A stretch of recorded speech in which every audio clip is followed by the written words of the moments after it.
ولا عدوان إلا على الظالمين إخواني وأخواتي rahimani wa rahimakumullahu jami'an. Semoga Allah Azza wa Jal senantiasa memberkahi kita di hari yang Allah muliakan, yakni Yaumul Jumu'ah, Sayyidul Ayyam. Semoga Allah Azza wa Jal senantiasa membimbing kita sekalian di jalan yang Allah ridhai, di atas Al-Quran dan Sunnah Nabiuna Muhammad sallallahu alaihi wa alihi wasallam, dan semoga kita semua kelak diwafatkan oleh Allah Subhanahu wa taala dalam keadaan husnul khatimah, dan semoga Allah jadikan anak-anak kita anak yang soleh dan soleha bisa berkumpul kelak di surganya Allah Subhanahu wa taala.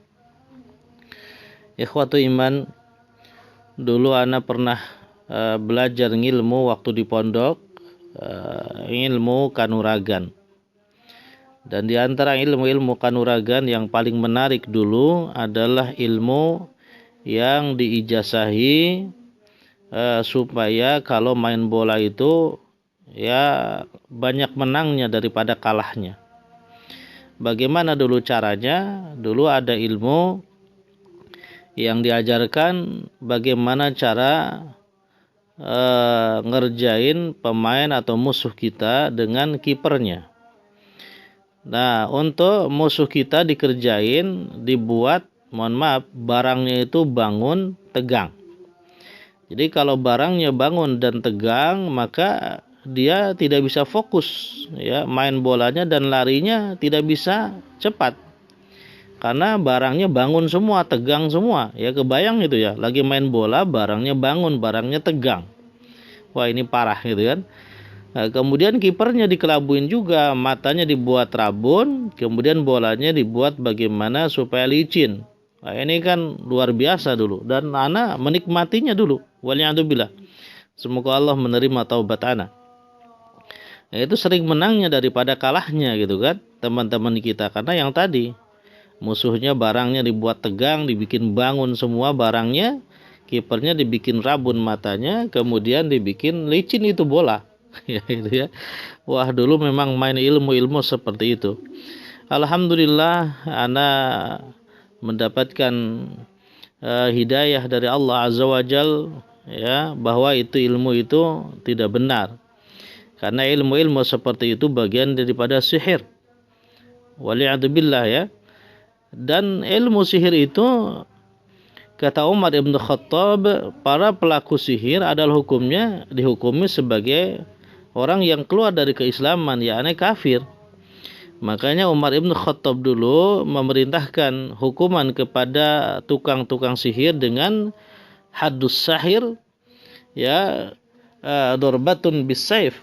Adalah hadnya hukuman bagi para pelaku sihir itu adalah dipenggal lehernya dengan pedang.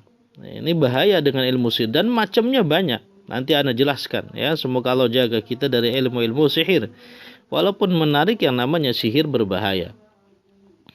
Sehingga Allah Azza wa Jalla berfirman di dalam surah Al-Baqarah ayat 102, "Walaqad alimu laman ishtarahu ma lahu fil akhirati min khalaqa." Sungguh telah diyakini bahwa orang-orang yang telah menukarkan kalamullah Al-Quranul Karim, hukum-hukum yang ada di dalam Al-Quranul Karim, dengan ilmu-ilmu sihir, maka mereka tidak akan mendapatkan bagian apapun kebaikan besok di akhirat. Kenapa? Karena sudah keluar daripada keislaman. Na'udzubillah, ya, sudah keluar daripada keislaman.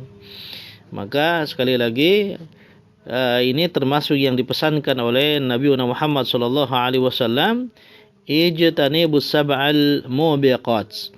Kata Nabi sallallahu alaihi wasallam, jauhilah oleh kalian 7 perkara yang akan merusak, menghancurkan amal soleh. Di antaranya apa? Asyirku billah wasihru, ya, berbuat syirik kepada Allah Azza wa Jal dan melakukan sihir. Ya, datang ke tukang sihir, memakai jasa tukang sihir atau minta disihir, itu juga semuanya termasuk hukumnya haram dan keluar daripada keislaman. Ya, keluar daripada keislaman.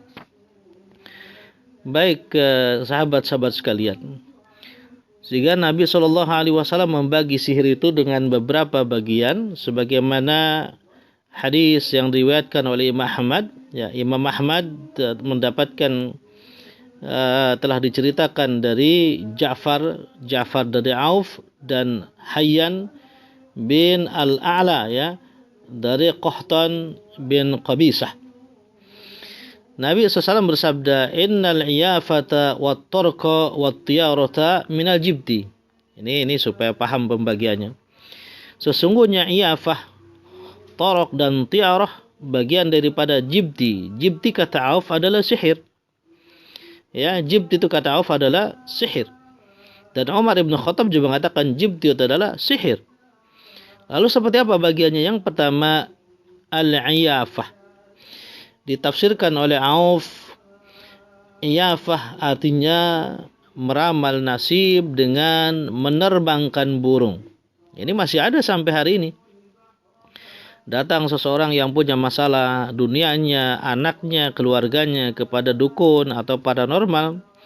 Kemudian oleh dukun dan paranormal ditanya, namanya siapa, lahirnya hari apa, binnya siapa. Nah, kemudian paranormal tersebut ya menerbangkan burung. Kemana dia terbangnya? Sesuai gak dengan hitung-hitungan tadi? Nah, ini juga bagian daripada ilmu sihir. Ini menurut Nabi Shallallahu Alaihi Wasallam. Dan datang ke tempat seperti itu, memakai jasa orang seperti itu, maka kita sudah keluar dari keislaman. Wal'iyadzubillah. Yang kedua ada nama torok. Nah, torok ini adalah meramal nasib mediumnya dengan menggariskan atau bikin garisan-garisan di tanah kering. Itu juga sama hitung-hitungannya, tanya nama, lahirnya hari apa, bapaknya siapa, kemudian digaris-garis di tanah kering gitu. Nah, kemudian disitulah ditentukan nasibnya, masa depannya dan lain sebagainya. Itu kata Nabi SAW, torok bagian daripada sihir. Yang ketiga, wat tiarata, dan tiarah ini termasuk sihir juga dengan mengirimkan burung-burung yang bisa mewakili tukang sihir dengan santetnya, dengan teluhnya, dengan tenungnya, dengan memakai mantra-mantra tertentu, ajian-ajian tertentu. Nah, ini pun juga bagian daripada sihir. Dan dulu kalimat-kalimat seperti itu atau mantra-mantra seperti itu banyak, termasuk misalkan di daerah, mohon maaf, gitu kan, banyak. Misalkan baik itu pakai burung itu bentuknya untuk naudzubillah santet, atau juga misalkan untuk pengasihan itu apa ya, pelet ya, itu ada. Misalkan memakai mantranya dengan kalimatnya asihan tuh, misalkan dibaca dengan medium yang tadi burung atau apalah ya, mantranya samping aing kebet lereng, ditilik digigir lengik, ditetep diharap sieup, mika entep mika sieup, mangka entep mangka sieup, ka awaking ratu asihan, tiluhur kuwung-kuwungan, tihanap teja mentrangan, ditilik ti tukang lengik, ditilik digigir sieup, mangka entep mangka sieup, asih ka badan awaking. Itu disebut namanya asih. Dan itu juga punya ritual tertentu. Ya, aneh dulu ketika mau mengamalkan ilmu tersebut harus kalau pengen permanen, itu dibeli dengan mahar. Maharnya pakai puasa. Niat puasa juga lucu. Nawaitu awetapa bi kalimatin lillahi ta'ala. Niat saya bertapa dengan kalimat ini karena Allah. Kelihatannya betul karena Allahnya. Ya, waliyadzubillah. Kemudian puasa ada yang 4 hari, ada 7 hari, ya. Kemudian dibaca itu setiap habis sholat 41 kali. Ya, itu untuk asihat. Nah, kalimat-kalimat seperti itu, mantra-mantra seperti itu bagian daripada sihir, ya. Waliyadzubillah, itu sangat berbahaya, dan banyak. Ya. Misalkan dulu pernah dapat mantra untuk